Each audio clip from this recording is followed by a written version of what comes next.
Good morning, अस्सलाम वालेकुम। Rising Pakistan में आपको कहेंगे खुश आमदीद। मेरे साथ है मोहम्मद शुएब, मेरे साथ है Sabeen Farooq. Good morning. Rising Pakistan में आपको कहते हैं वेलकम। और आज प्रोग्राम के आगाज में एक रवैये की बात करेंगे। रवैया क्या है कि हम अगर किसी से डील कर रहे होते हैं, फॉर एग्जांपल कोई फाइनेंशियल टर्म्स में हम डील कर रहे होते हैं, हम कहते हैं अच्छा ये चीज़ कितने की या ये डील कितने में होगी, फॉर एग्जांपल गाड़ी से मुताल्लिक, किसी और चीज़ से मुताल्लिक।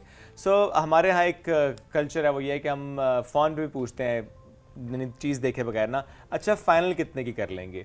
सो अगला बता दें फाइनल में इतने की कर लूँगा। अब फाइनल का मतलब तो देखें डिक्शनरी में फाइनल ही होता है। फिर वो आते हैं, फिर वो देखते हैं, फिर वो कहते हैं अच्छा आप बताएं जी फाइनल कितने कर लेंगे। वो कहते हैं जी फाइनल तो बताया था इतने कर लेंगे। हाँ। नहीं तो आप ये देखें ना, ऐसा करें इतना कर लें। तो वो कहते हैं नहीं फाइनल का मतलब तो फाइनल ही होता है। सो ऐसे डील्स ना हो रही होती हैं। और ये मुझे समझ नहीं आता कि जब फाइनल कोई पूछता है, कोई सवाल रखता है, वो चाहे फेसबुक पे आप किसी ने पोस्ट लगाई फॉर एग्जांपल किसी जगह पे ना, फेसबुक पे या कहीं और, कि ये चीज़ है और या ये डील हम करते हैं इतने में, और नीचे लोग कमेंट्स करते हैं पीपी ना, price please price please price please, आप लिख देते हैं, फिर वो कहते हैं नहीं इतने कर लो इतने कर लो इतने कर लो। ये तो हो जाता है जब हम ना मैं कहूँगा ज़्यादा जब मेल डोमिनेंट सोसाइटी में डीलिंग चल रही होती है चीज़ों की। ख़वातीन के पर्सपेक्टिव में क्या होता है? ख़वातीन के पर्सपेक्टिव में ये होता है कि जब मेरी अम्मी किसी दुकान पे जाती है मेरे से शॉपिंग करने, तो मेरी को जब वो कहती है ना फाइनल बताएं, तो मेरी कोशिश होती है कि मैं साइड से निकल के दुकान से बाहर चली जाऊँ। वो इतना कम बताती है? दुकानदार कहेगा 3000, मेरी अम्मी कहेंगी 150 और यकीन करें वो 180 में ले भी लेती है। Really? जी, उनका एक्सपीरियंस है। देखें एक तो देखें बार्गेनिंग में ख़वातीन बहुत अच्छी होती हैं as compare to man. True. ठीक है। और सेकेंडली ये कि अम्मी मेरी है पठान। अब जो पठान अम्मियाँ होती हैं, ऑनेस्टली ये एक बड़ी ट्रेट है और ये बड़ी खूबी है उनकी कि they know how to deal.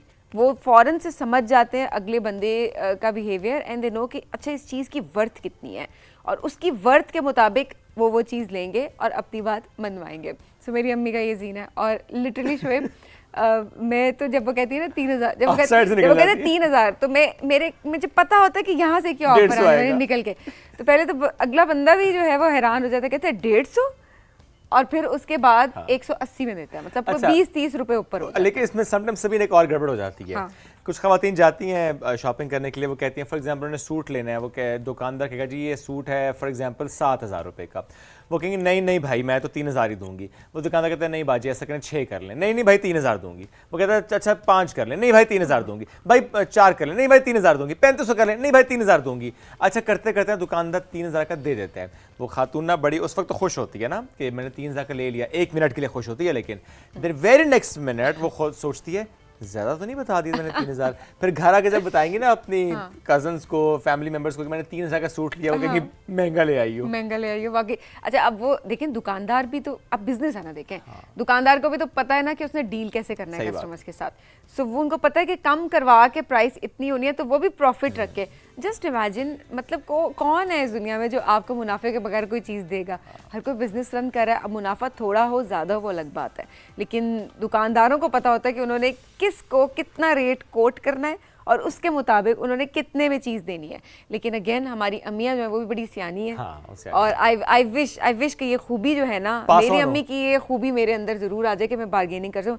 मैं बार्गेनिंग बिल्कुल भी नहीं कर सकती और ये मेरे अंदर कभी कभी कर लेती हूँ वो अलग बात है, लेकिन मैं उस लेवल की नहीं कर सकती। जिस लेवल की मतलब अगर 200 कहेगा तो मैं ज्यादा से कहूँ यार 180 कर दो, 180 अगर नहीं कर 185 में लेके आ जाऊंगी। अच्छा वैसे ये बार्गेनिंग में मेरे साथ भी है, मुझसे ज्यादा बार्गेनिंग नहीं होती है। अगर मुझे कोई बताए ना कि यार चीज़ 500 की, मुझे अच्छा चलो भाई 450 ले लो, तो वो दे भी देता है ना, वो मासूम सा देख के ना कहता है चलो ले लो 50 रुपये तो कम करवा रहे हैं। हाँ ये हो जाता है। अच्छा इसमें एक चीज़ और भी होती है ना कि समटाइम्स ये होता है कि आप एक ब्रांड पे जाते हैं, आप एक बहुत महंगा सूट लेते हैं। फॉर एग्जांपल मैं ख़वातीन की बात करूँगा, जाएंगी ब्रांड पे क्योंकि ज़रा लॉन के सूट आजकल बहुत महंगे हैं, स्पेशली ख़वातीन के ड्रेसेस हम देखते हैं ज़्यादा महंगे होते हैं, 25,000 के तो सिंपल सूट है, सिंपल सूट ना। अच्छा वो जाएंगी सबीन, वो महंगा ड्रेस तो लेंगे, अब वहाँ तो बार्गेनिंग आप कर नहीं सकते बिकॉज फिक्स प्राइस है ना, पता है आपको किस तरह वो मिल रहा है, वो आपको अब ले लिया। फिर आएंगी वो टेलर के पास, तो टेलर के साथ ही जो लेस की का काउंटर होगा वहाँ जाके नहीं नहीं भाई ये इसके कम करो, लेस के भी कम करो, जो ब्रांड है वहाँ पे प्राइस का वो 20,000 को जोड़ा 20,000, लेकिन 300 रुपए की लेस उस पर बार्गेनिंग चाहिए, उस पे बार्गेनिंग जरूर। दैट मींस ये इनबिल्ट है ना। हाँ तो मतलब जहाँ आप बचा सकते हैं वहाँ तो आप बचाएंगे। गरीब से आपने कहना कम करो। अच्छा मैं ये बात वही गरीब है, लेकिन एक बात नहीं मतलब ब्रांड वाले से कहो ना कम करें, उसे नहीं कहते आप लोग। तो फिक्स प्राइस है ना, लेस वाले भी लिख दे फिक्स प्राइस, वो लिख भी दे तो तुम लोगों ने नहीं मानना। नहीं लिख दे तो बहुत बेहतर होता है। हाँ बेहतर वो जरूर चीज़। अच्छा वैसे मैं जहाँ fixed वहाँ एक टिप ठीक देती हूँ, रहता है। मैं एक टिप देती हूँ। हाँ, देखिए okay. आप ब्रांड्स पे जाते हैं ना, आप ब्रांड्स पे जाते हैं, आप ये कहते हैं कि जो है फिक्स प्राइस होती है, राइट? तो ऑब्वियसली वहाँ पे आप बार्गेन नहीं कर सकते। तो आपने ये करना है कि आपने 20-25 दिन इंतज़ार करना है, सिर्फ 20 दिन चले मैक्सिमम, 20 दिन आप इंतज़ार करेंगे, उसके बाद उन्हीं जोड़ों पे सेल लग जाएगी 20%, 30%, 50%, और वो सेल लग जाती है। और बहुत सारे ऐसे ब्रांड्स हैं जो कि 20-25 डेज़ के अंदर अंदर जो है वो सेल लगा देते हैं। तो जोड़ा आपको 10,000 का पड़ना होता है वो आपको 7,000, 6,000 या 5,000 का पड़ता है। बिल्कुल ऐसे तो ये टिप है बड़ी फिट से। ये टिप है, तो जब मैं तो ये सेल करती लगे हूँ। तो ले ले। मुझे पसंद आती है, मैं रख दे, मैं कहती अच्छा ये तो मुझे पसंद आ गया, टारगेट सेट। उसके बाद आप सेल लगती जैसे है। लोगों के लिए ना इन ब्रांड वालों ने एक और काम किया ना, क्या? वो जो अच्छे आर्टिकल्स होते हैं उस पर सेल नहीं लगाते, या उनको आउट ऑफ स्टॉक कर देते हैं। बहुत सारे ऐसे ब्रांड्स हैं जिनकी मैं आपको बात बताऊं, वो उन्होंने पूरा, क्योंकि निकालने होते हैं ना एक तरह से, क्लियर करने होते हैं, सो दैट नई कलेक्शन आए। तो बहुत सारे ऐसे ब्रांड्स होते हैं जो इस तरह नहीं करते। लेकिन हाँ, जिन स्पेसिफिक ब्रांड्स की आप बात कर रहे हैं वो उनको भी हम जानते हैं अच्छे से, हम जाते ही नहीं। हाँ, तो आप मतलब पहले लिखते हैं आउट ऑफ स्टॉक, ऐसे ना किया करें। अच्छा, ये तो हमारी गपशप जारी रहेगी। हमने बहुत से मेहमानों से मुलाकात भी करानी है। आप भी सोचोगे आज ये ब्रेक क्यों नहीं ले रहे और फिर वापस क्यों नहीं आ रहे, तो हम एक छोटी सी ब्रेक लेते हैं। हाँ, बातें खत्म नहीं होती, लंबी लंबी करते हैं बातें। सो ब्रेक लेंगे, ब्रेक से वापस आएंगे। रहिए हमारे साथ। ये है राइजिंग पाकिस्तान, और फाइनल का मतलब फाइनल होता है।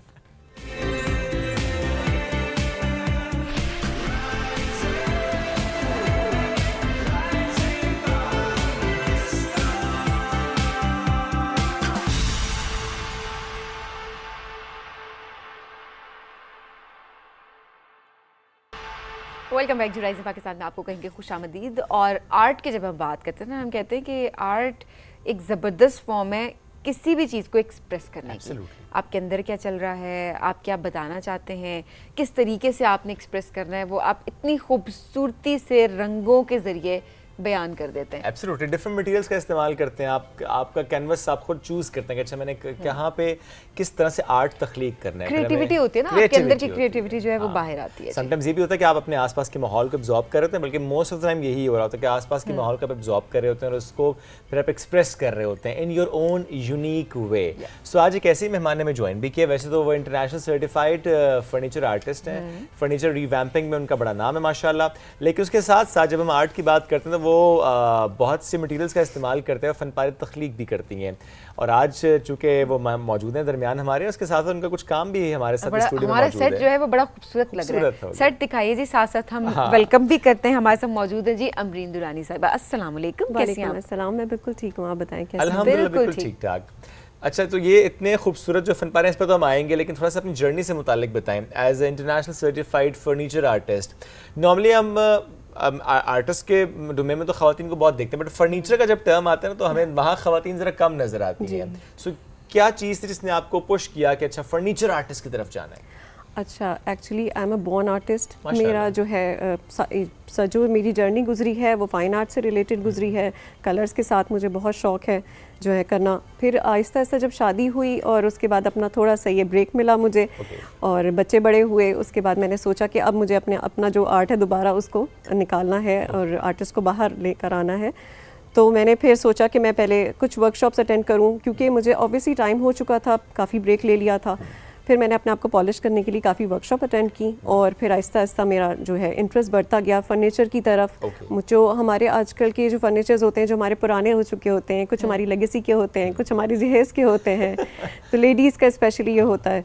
तो फिर मैंने सोचा कुछ चीज़ें हमारी ऐसी होती जो हम फेंकना भी नहीं चाहते, और हम उन्हें जो है वो रिवैम्प करके, और मुझे ऑर्डर्स भी इसी चीज़ के ज़्यादा आते हैं कि जो किसी का बॉक्स आ गया, किसी का मदर की कोई चीज़ है, तो फिर मैं उसको रिवैम्प करके, उसको पेंट करके, और मैं इस तरह, बिकॉज ऑब्वियसली आपकी इमोशनल अटैचमेंट होती है ना कुछ चीज़ों से। अच्छा, आप देखें मतलब कुछ भी हो जाए, मेरी अम्मी को बड़ी मुश्किल हुई कि अपने जहेज़ का जो उनका सामान था जी वो फर्नीचर बेचने में। और वाकई फर्नीचर के साथ लगाव होता है। आप हर घर में देखें एक ना एक पुरानी अलमारी होती है, कोई वो जो पेटियां होती हैं वो पड़ी हुई होती हैं, कुछ ना कुछ जो है ना फर्नीचर का रखा हुआ होता है, बिकॉज उसके साथ एक इमोशनल अटैचमेंट होती है। क्योंकि वक्त जितने मर्जी आपके पास पैसे हो ना, वो इमोशनल अटैचमेंट जो है ना वो नहीं जा रही होती, आपका दिल ही नहीं चाहता उसको। एग्जैक्टली। कितना टाइम लगता है वैसे? एक तरह एक लेट्स सपोज एक कबर्ड है, और पुरानी कबर्ड सबके माइंड में वही सिग्नेचर स्टाइल्स आ रहे होंगे जो ट्रेडिशनल हमारे स्टाइल्स हैं,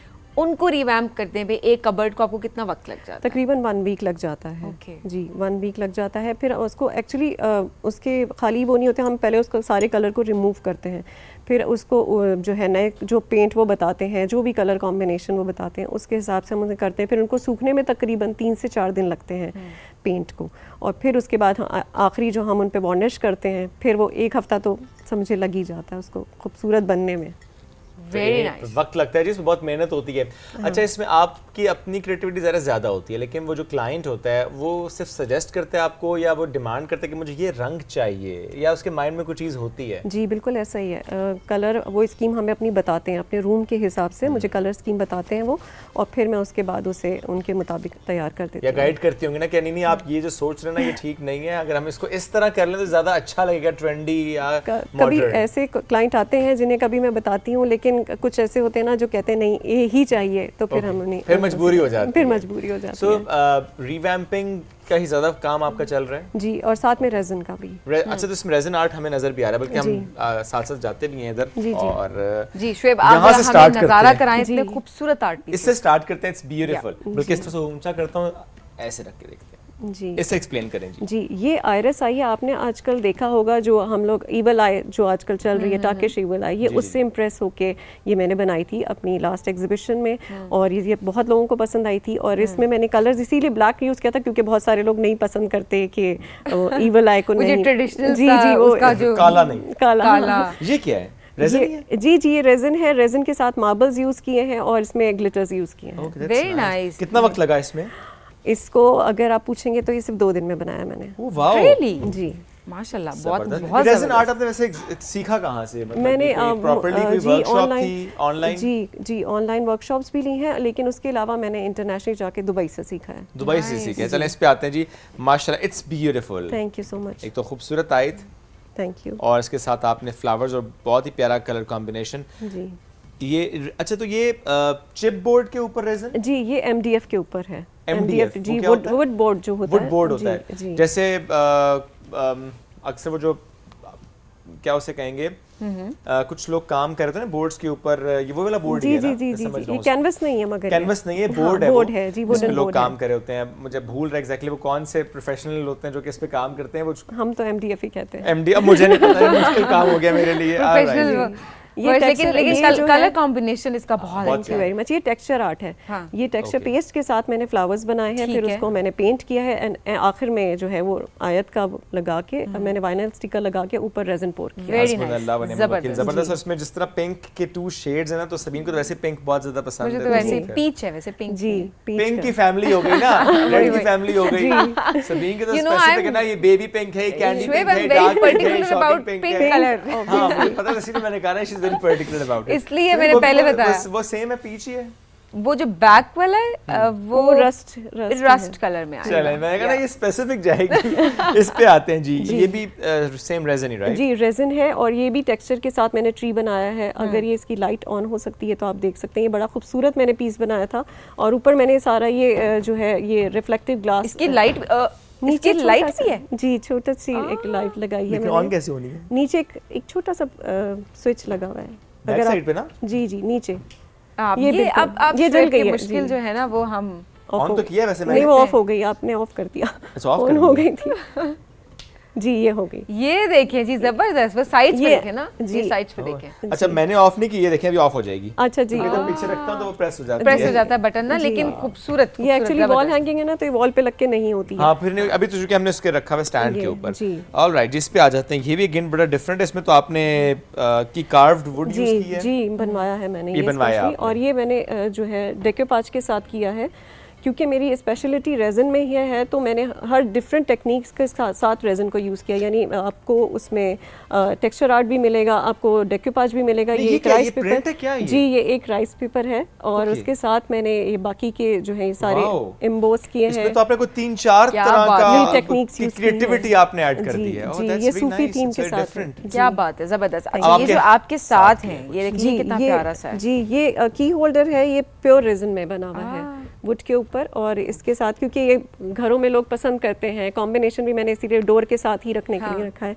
तो ये प्योर ब्राउनिश थोड़ी सी लुक दी जाएगा एग्जैक्टली डोर के साथ। जबरदस्त, क्या ये बात तो है। ऐसे ऑर्डर्स भी आते होंगे ना डोर के साथ कि वो जैसे हम अक्सर लिखते हैं ना कि जिसका घर होता है जी, अपने जी, नाम जी, के जी, साथ जी। ना फलाने का घर ना, जैसे फॉर एग्जांपल आप लिखवाएं जी सबीन्स होम। जी ऐसे ही है, ऐसे वो ही आप इस पे लिखवा है, सकती बिल्कुल हैं। ऐसे ही है। Very और मैं nice. पिक्चर्स भी प्रिजर्व करती हूँ, यानी अपने फैमिली के फोटोज़ भी हैं वो भी रेजन में हम यूज़ करते हैं, फिर फ्रेम्स बनवाने हों या पेरेंट्स की कोई चीज़ है, क्लासेस हैं उनकी, कोई भी चीज़ है, पेन है, इस तरह की चीज़ें या बैजेस हैं उनके, अगर आप आर्मी से कोई भी रिलेटेड है, यानी जो भी आप व्हाटएवर आप कहना करना चाहें जो आपका दिल करे वो आप करवा create कर सकते हैं जी। और ये एंटीक मिरर है, ये इस पे भी मैं काम करती हूँ। एंटीक मिरर के साथ ये पूरा एक मटेरियल होता है जिससे हम पूरे ग्लास को उसको निकालते हैं और फिर हम इस पे राइस पेपर या जो भी जिसमें इमेज आ रहा है वो कैसे है? वो लगाया है, वो लगाया है जी आपने? जी। अच्छा, वाकई वो बहुत मैं इंटीक। वही कह रही हूँ कि वो ऐसे रिफ्लेक्ट कर रहा है उसके अंदर से कि बड़ा अच्छी लुक दे रहा है। अच्छा, पेंट भी करती हैं? जी पेंट भी थोड़ा बहुत कर लेती हूँ। सही, लेकिन आर्ट पीसेस वैसे नहीं जी आपने जी पेंट जी। किए। और ये भी राइस पेपर के साथ है, ये पेंट हुआ हुआ है। Okay, nice. अच्छा, वो बहुत डिजिटल प्रिंटिंग लग रही है जी नहीं इतनी ये जबरदस्त। पेंट है, ये पेंट मर्ज अगर स्ट्रेट करके। करके कैमरे में दिखा दें जी, sure। यस, हम आपको थोड़ा जूम करके भी दिखाते हैं जी। ये इन्होंने पेंट किया और इस पे लिखा हुआ है पेटिस्ट्री। जी ऑलराइट, ये आपको दिखा रहे हैं जी। अच्छा, वाकई वो लग रहा है कि जैसे कोई प्रिंट हुआ है, मैं वो कह रही हूँ कि एग्जैक्टली जो है वो प्रिंटिंग ये सारा पेंट हुआ हुआ है। Fine details. जी। एंड द लास्ट वन, ये सिल्क आर्ट है। Okay. ये जो है क्लॉथ के साथ हम करते हैं और फिर इसके साथ मैंने रेजन को यूज़ करके पर्ल्स यूज़ किए हैं। ओके। अच्छा, वो हम अक्सर ना कुछ वीडियोस देख रहे होते हैं जिसमें वो दिखाते हैं अच्छा कैसे वो कपड़े पे सीमेंट या कुछ जी, ऐसी जी, चीज जी, लगा के जी, उसे ड्राई जी। करते हैं, फिर उसे कलर करते हैं। तो आई थिंक आपने सिल्क को कुछ इसी तरह से जी जी इस्तेमाल जी किया है। सिल्क आर्ट है जी। आप तो मेरा ख्याल 24 आवर्स यही करती रहती होंगी। हाँ नहीं 24 आवर्स नहीं, लेकिन कुछ टाइम दिन का निकालती हूँ अपने लिए भी, और ये मेरा मी टाइम होता है। ओके। तो वो अच्छी बात ये होती है कि जो आपका टैलेंट हो ना वही आपकी हॉबी बन जाए। बिल्कुल, ये बड़ी बात होती है कि जी। अल्लाह ताला ने नवाजा होता है कुछ लोगों को, और you are one of them. बल्कि हम सब हैं किसी ना किसी, हम बिल्कुल उस दिन भी ऐसे बात कर रहे थे ना हिडन टैलेंट की। हमने कहा था कि भाई सबके अंदर कोई ना कोई अल्लाह ने talent होता है, you need सलाहियत to डाली just, हुई है। polish it। एग्जैक्टली आपको उसको पॉलिश करने की बहुत ज़्यादा ज़रूरत होती है। अच्छा, कलर्स को कैसे सेलेक्ट करती हैं? माइंड में कैसे होता है कोई भी आर्ट पीस बनाने से पहले कि अच्छा मुझे ये स्पेसिफिक कलर में जाना है या ये कलर कॉम्बिनेशन अच्छा लगेगा? बस ऐसे ही माइंड में आ जाता है, और मुझे ऐसा लगता है क्योंकि मेरे आपने देखा होगा जो मेरा लोगो है उसमें भी कलर्स ही कलर्स हैं, तो मुझे कलर्स का बहुत शौक है। और बस मैं सोचती हूँ मुझे ब्राइट कलर्स की तरफ जाना है, लाइट कलर की तरफ थोड़ा सा मेरा रुझान कम है। लोग वैसे यहाँ इस्लामाबाद के लोग पसंद करते हैं लाइट कलर्स को, लेकिन मेरा इतना नहीं होता, मुझे डार्क कलर्स अच्छा, पसंद पता है। नहीं दीवारों पे अगर देखा जाए ना तो ज़्यादातर दीवारें हमारे जो घरों की होती हैं वो लाइट कलर्स की होती हैं, ऑफ वाइट होगी, वाइट होगी, इस तरह से हम कर। तो उसके ऊपर मुझे पर्सनली मुझे भी ये लगता है कि जो डार्क कलर्स होते हैं ना वही अच्छे लगते हैं। मैंने अपने घर में लाइट भी के ऐसे ऊपर ही लाइट करवाया। अगर आप लगा देंगे मुझे तो दब बहुत जाएगा। डिप्रेशन होता है जी। ऐसे ऐसे घरों में ही- जाते ऐसे हुए ही जहाँ पे है। कलर्स नहीं होते। हाँ जी बिल्कुल ऐसे आई ही डोंट नो, है। I love colours. हाँ। तो जहाँ पे मैं देखती हूँ ना कि फीका फीका सब कुछ है, जी। मेरा दिल नहीं कर रहा होता वहाँ ज़्यादा देर अच्छा, तक थिंक बैठने का। I डिपेंड don't करता है। know। अगर फॉर एग्जांपल किसी घर में बहुत ही लाइट कलर्स का सारा फर्नीचर भी एंड पेंट भी एंड एवरीथिंग, तो वहाँ तो अगर एक जिस तरह ये ब्लैक वन कोई एक भी ऐसा डार्क आर्टिकल होगा फनपारा को, तो वो वैसे ही स्टैंड आउट कर जी, रहा होगा। बिल्कुल। लेकिन अगर किसी जगह पे ऑलरेडी सबसे बहुत डार्क है, तो फिर अगर उस पे आपने और डार्कर टोन की तरफ चले गए फनपारा में, तो आई थिंक वो कंजस्टेड लुक भी लगता हाँ है। वही बात कर रहे हैं ना कि वो तो ऑलरेडी आएगा। जब वॉल्स का कलर भी डार्क है, रेडकीज भी डार्क है, तो वो तो चले इट मेक्स सेंस कि एक चीज आते हैं, तो कलर्स तो है ना उस जगह पे। जैसे लाइट कलर है ना, तो आपके पास मतलब ऑप्शंस कितना सारी खूबसूरत होती है, ऑप्शंस सारी होती है। Very nice। अच्छा, जो आपने कहा ना मी टाइम में आप करते हैं, तो इसमें आपका जो वी टाइम है वो कॉम्प्रोमाइज होता है? आपके हस्बैंड नहीं कहते ये इस पे आप बस कर रही हैं, आप बच्चे नहीं कहते मामा ये तो आप सारा टाइम इसी पे लगी रहती नहीं, हैं? इतना टाइम मेरा जो है वो वी टाइम ही था। इतने टाइम से जो ब्रेक लिया हुआ था, तो मेरे हस्बैंड और मेरे बच्चों ने मुझे कहा कि ये जो आप इतना पैशन आपको है आर्ट का, माशाल्लाह। तो आप पैशन को प्रोफेशन क्यों नहीं बनाती? तो वो बच्चों ने और हस्बैंड के पुश करने पर ही मैंने ये जबरदस्त। इतना बड़ा स्टैंड लिया है, और मैंने कोशिश की है कि मैं अपने इस पेज को आगे बढ़ाऊं और माशाल्लाह। अपने इस टैलेंट को आगे लेके जाऊं। और इसीलिए फिर मैं अपने जो मैंने सीखा है वो मैं अब वर्कशॉप भी दे रही हूँ। Nice। अल्हम्दुलिल्लाह मेरी अभी 19th को भी है कमिंग, ये माशाल्लाह। जी अप्रैल को मेरी वर्कशॉप है, 2 डेज़ वर्कशॉप है।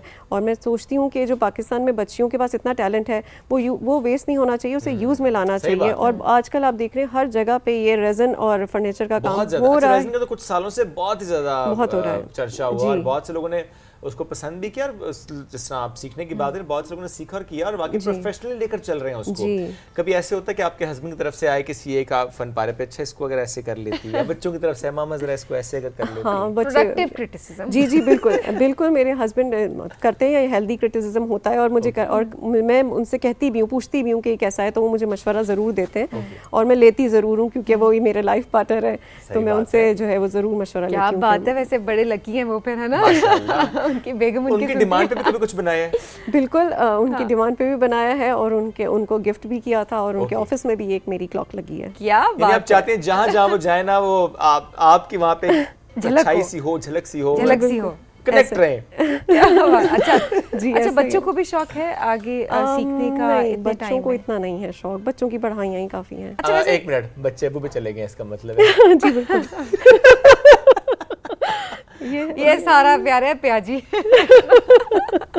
जी बिल्कुल ऐसे ही है। ज़ाहिर अपना अपना टैलेंट होता है ना, ज़ाहिर हर शख्स के, जिस सभी ने आपने पहले भी कहा, हर बंदे का अपना एक टैलेंट होता है, उसके हिसाब से चल रहा होता है। तो ज़ाहिर है, फॉर एग्जांपल अगर नहीं है किसी को आर्ट क्रिएट करने का शौक, तो इट्स नेचुरल होता है, नहीं शौक में तो समटाइम्स होता भी नहीं है, आप ट्राई करते हैं, आपसे नहीं हो रहा होता। एंड इट्स गुड कि वो सपोर्ट करते हैं ना। हाँ, ये तो बड़ी अच्छी बात है, ये भी एक बड़ी अच्छी बात है। सपोर्ट तो बहुत जरूरी है, लेकिन सपोर्ट के बगैर तो काम खराब हो जाता है। बिल्कुल ऐसा ही है। फैमिली की बात करें तो it's always a support system. So अभी एक तो आपने कहा वर्कशॉप आप करवा रही हैं, नुमाइश भी आपने फॉर श्योर की होगी? जी जी जी, मैंने 2 एग्जीबिशन इस्लामाबाद में कर दी हैं, और मेरी अपकमिंग जो है वो लाहौर में आ रही है 3rd और 4th मई को। ओके जी। तो अच्छा, अब मैं आपसे कहूँ कि दिस आर्ट या फिर फर्नीचर रिवैम्पिंग ज़्यादा पसंद क्या है आपको? ज़्यादा मुझे रेज़न पसंद है, रेज़न आर्ट पसंद, क्योंकि फर्नीचर मैंने स्टार्ट में फर्नीचर से ही किया था, लेकिन जब मैंने करना शुरू किया तो मैंने रेज़न की भी साथ साथ वर्कशॉप्स ली।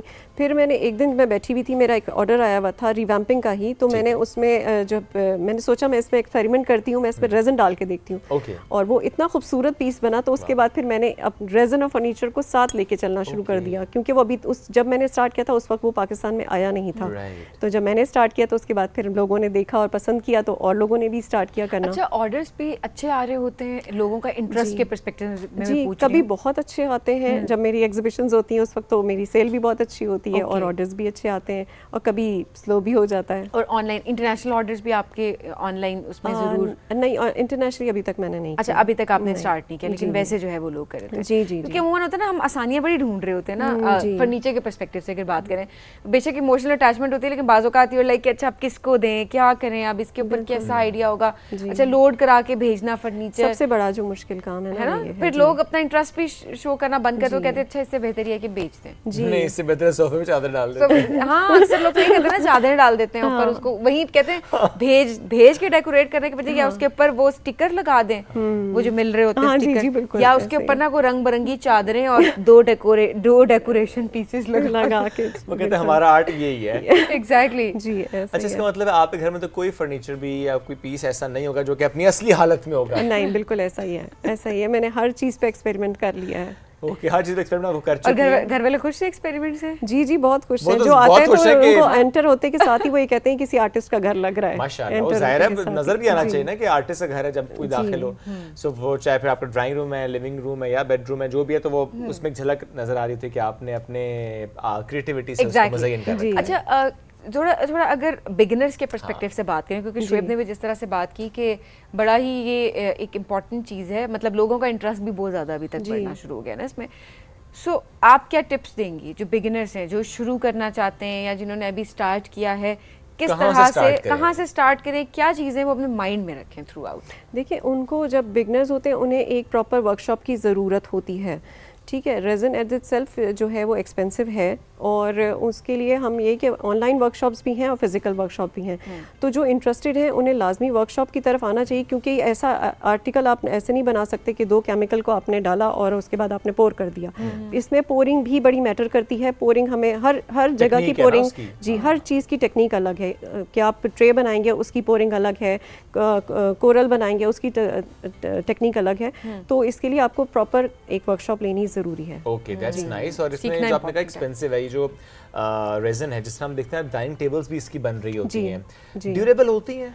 जी अभी तक तो मैंने डाइनिंग टेबल तो नहीं हुआ, लेकिन टेबल्स पे मैंने काम किया है, Okay. तो अल्हम्दुलिल्लाह वो चल रही है। जैसे एक ये मेरा टेबल है, ये मून आर्ट टेबल है, ये मैंने वो सीमेंट के साथ मैंने पूरा मून बनाया है, और इसके ऊपर भी मैंने रेजन यूज़ किया था, तो फिर ये अभी तक तो चल रही है। माशाल्लाह। जी। कितना टाइम हो गया इसको? तकरीबन ईयर हो चुका है इसको। Okay. जी, ये लास्ट ईयर बनाया था मैंने। चलिए हम किसी और वक्त पे पूछेंगे ना। अब कोई और अगर आपके घर में ऐसा कोई रेजन आर्ट जो सबसे पुराना हो? उसकी वीडियो मैंने भेज दी थी। ओके, वीडियो भेजी हुई। नहीं, मैं ड्यूरेबिलिटी से मुतालिक पूछना चाह रहा था कि जी जी वो durable बिल्कुल ना। जी अभी जी तक कोई मेरी ऐसा अभी तक कोई चीज़ ऐसी नहीं है कि जो टूट खराब का हुई। शिकार नहीं हुई है। Never, never. जमाने की गर्द से वो बिल्कुल अभी दूर है। उसको बड़ा उससे प्यार से ख्याल से रखा जाता है। ज़ाहिर है कोई भी चीज़ होती है कि आप ख्याल से नहीं रखेंगे तो वो फिर काम खराब हो जाएगा। अच्छा, वर्कशॉप्स भी देती हैं अभी जो सीखने के लिए लोग आते जिस हैं? तरह अभी आपकी एक वर्कशॉप है भी। जी जी जी 19th को है मेरी वर्कशॉप। तो जो ज्वाइन करना चाहता है, मैं आपके प्लेटफॉर्म से भी कहूँगी कि अगर कोई ज्वाइन करना चाहता है तो मेरे इंस्टा पे ज़रूर मुझे मैसेज करें और रजिस्टर करवाएं, और ज़रूर सीखें। ये आर्ट लड़कियों को आना चाहिए, लड़कों को भी आना चाहिए। आप यकीन करें कि मेरे पास जो है मोस्टली लड़के आ रहे हैं, एनरोल जो कर रहे हैं वो लड़के आ रहे हैं, लेकिन बस ये क्या अभी करें जी, पैशनेट अब मार्केट में आए लड़के रहे, अब हम क्या करें? लड़कियां नहीं अब आ रही पैशनेट, तुम्हारा क्या शुक्र है कसूर है लड़कों इसमें? ने भी आर्ट में इंटरेस्ट लेना शुरू कर दिया। ये बहुत बड़ी बात है, जी, क्योंकि ऐसा ही है। क्रिएटिव लड़कियां ज्यादा हमें नजर आ रही होती हैं। जी चलें लड़के भी So, क्रिएटिव हो लड़के जाएंगे। ये चाहते हैं कि वो क्रिएटिव हो जाएं, जी और उसकी वजह से वो सीखने आ रहे मेरा ख्याल इस बहस में Am I से right? लेते हैं। जी बिल्कुल ऐसा ही है। Madam thank you so much joining us today. You're welcome बहुत so much. खूबसूरत, बहुत अच्छा काम माशाल्लाह आप कर रही हैं, और ये हमने सोचा कि आप तक आज पहुंचाएं भी कि मतलब बहुत से लोग काम कर रहे थे, लेकिन जिस तरह से ये हमने फन पारे देखे हैं, मतलब सबीना आपने भी आई एम श्योर कि इस तरह के नहीं देखा होगा। मैंने काम इस तरह का काम वैसे नहीं देखा। बहुत तो हमने डिफरेंट बड़ा- काम है। सबसे बड़ी बात, बहुत नीट काम है। बहुत नीट है, बहुत डिटेल्ड काम है। तो हम लेंगे जनाब एक ब्रेक, और ब्रेक से जब वापस आएंगे तो हमें मजीद कुछ मौजूआत पे करनी है बात। रही है हमारे साथ, ये है राइजिंग पाकिस्तान।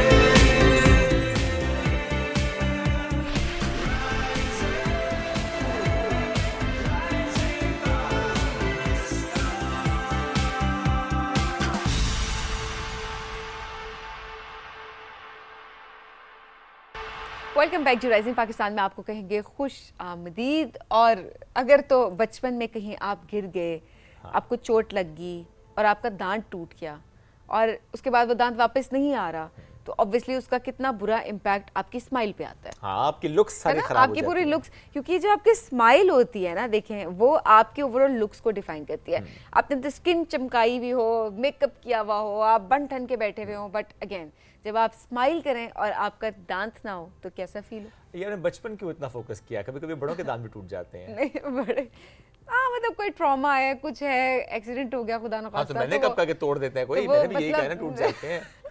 मतलब अक्सर यही होता है ना, दांत तोड़ दिया किसी ने। वो कहने के होते हैं, मैं तुम्हारा दांत तोड़ दूंगा। अच्छा लेट्स ऐसा सपोज थोड़ी होता है। लेट्स सपोज चलें, ये भी तो देखिए, ये सिनेरियोज एग्जिस्ट तो करते हैं ना इस दुनिया में, इसी दुनिया में ही करते हैं ना। तो चाहे बच्चों के टूटे तो हैं चाहे बड़ों के टूटे हैं, अगर आपके दांत किसी ने तोड़ दिए तो क्या करें बताएं? किसी अगर- अगर दांत टूट अगर गए टूट हैं, यूं गया। रखते हैं ना, तो क्या किया जाए? अच्छा, नॉर्मली जब हम दांतों की बात करते हैं, दांतों के मसाइल की बात करते हैं, टेढ़े मेढ़े दांतों का होना, दांतों का ना होना, दांतों की पिलाहट या कोई भी, तो माइंड में डेंटिस्ट आता है ना, फॉरेंसिक डेंटिस्ट के पास जाना। लेकिन आज हमें मालूम ये है कि अच्छा दांतों के भी ना मुख्तलिफ इशूज़ के लिए आप मुख्तलिफ डेंटिस्ट के पास जाते हाय हैं। ब्रेक में बहुत मुश्किल बातें हो रही थी, तो हम अभी लाइव भी करेंगे मुश्किल हाँ? बातें, ताकि आपको पता हो, कम से कम नाम हम भी सीखने की कोशिश करें, आप भी सीखें, ताकि जो मसला हो आप सही जगह पर जाएं। एब्सोल्युटली। तो अगर आपके दांत टेढ़े मेढ़े हैं तो फिर आपको जाना होता है ऑर्थोडोंटिस्ट के पास। तो आज हमें डॉक्टर सना तारिक ने ज्वाइन कर लिया, ऑर्थोडोंटिस्ट। अस्सलाम वालेकुम जी, गुड मॉर्निंग। अस्सलाम वालेकुम, good morning and thank you, आप लोगों ने मुझे बुलाया थैंक यू सो मच। ये इतनी वैरायटी कब से आ गई डेंटिस्ट्री में भी? ये एग्जिस्ट कर रही है अच्छा, काफी हमें नहीं टाइम पता, से। मतलब हमारी कमाई है ये। नहीं, बिल्कुल हमें ऐसा ही तो है। कोई अक्ल दाढ़ भी तंग करी होती है तो हम तो डेंटिस्ट के पास पहुंच जाते हैं। और मोस्टली आप आई वुड अज्यूम कि आप लोग वाकई डेंटिस्ट के पास पहुंच जाते हैं। मेजॉरिटी लोग उन लोगों के पास पहुंच जाते हैं जो डेंटिस्ट भी बेसिकली नहीं होते। So there is that तो problem as उनके well. साथ फिर होता क्या है? फिर वो जो सबके साथ होता है। हाय, हाय, और इसीलिए तो हमारा थोड़ा सा प्रोफेशन इन दैट टर्म्स थोड़ा सा बदनाम भी है कि एक तो लोग डरते हैं बिकॉज जिन लोगों के पास वो जा रहे हैं maybe they are not that well equipped to carry out that task, तो वो फिर बैड एक्सपीरियंसेस होते हैं लोगों सही के। बात है। तो फिर एक जनरल पॉपुलेशन में एक बन गया हुआ है परसेप्शन बन जाता है कि नहीं जी, नहीं बस ये तो ऐसे ही काम खराब ही करते हैं। हाँ बिल्कुल। और क्योंकि ज़रा जब एक दफ़ा काम खराब हो जाए ना, आपका फॉर एग्जांपल आपकी अम्मी जाएं जी अकल दाढ़ निकलवाने के लिए, गलत जगह चली गई हैं, उसके बाद काम खराब हो गया, खराब इन्फेक्शंस फिर आपका भी सब हाँ फिर उसके साथ 10 लोग डर जाते हैं घर वाले। हाँ, या डर जाते हैं, डरा दिए जाते हैं, उसके बाद कोई फिर जाता नहीं है। जाने की बात है तो अम्मी कहते हैं खबरदार तुम गए। नहीं, लेकिन दांत का दर्द एक ऐसा दर्द है जो कि सही बात नाकाबिले बर्दाश्त दर्द है लिटरली। वैसे वो कहते हैं ना अल्लाह हर तकलीफ से बचाए, जो तकलीफ होती है इंसान यही कहता है कि ये तकलीफ जो है वो बहुत बुरी है उस टाइम पे, लेकिन ट्रस्ट मी जब एक दफ़ा आपको छिड़ जाता है दांत का दर्द ना, तो वो वाकई आपको आसमान के साथ छत के साथ लगाता है। लेकिन इस पे भी मैंने सुना है आप लौंग रख लें दांत का दर्द ठीक हो जाएगा, हाँ, फलानी नहीं चीज़। होता। अल्लाह मैंने एक दफ़ा ट्राई किया था डॉक्टर साहब, डॉक्टर साहब मैंने सुना था। अच्छा सुने, अब हम जरा मिथ्स के बारे में भी बात करते हैं। मेरी अकलदार का इशू खैर अभी भी चल रहा है और वो और अकल भी नहीं आ रही। पुराना अकल मुझे लग रहा है शायद अकल ठिकाने ज़रूर आ रही है मेरी, बाकी मुझे नहीं पता, लेकिन हाँ इसकी ये भी निकलवाना है, अभी तो खैर निकल जाएगा। एनी हाउ मुझे भी किसी ने ये कहा कि आप ना, क्योंकि कहते हैं जी रेशा हो जाता है इधर, तो आप ना वो लौंग होती है वो रख लें।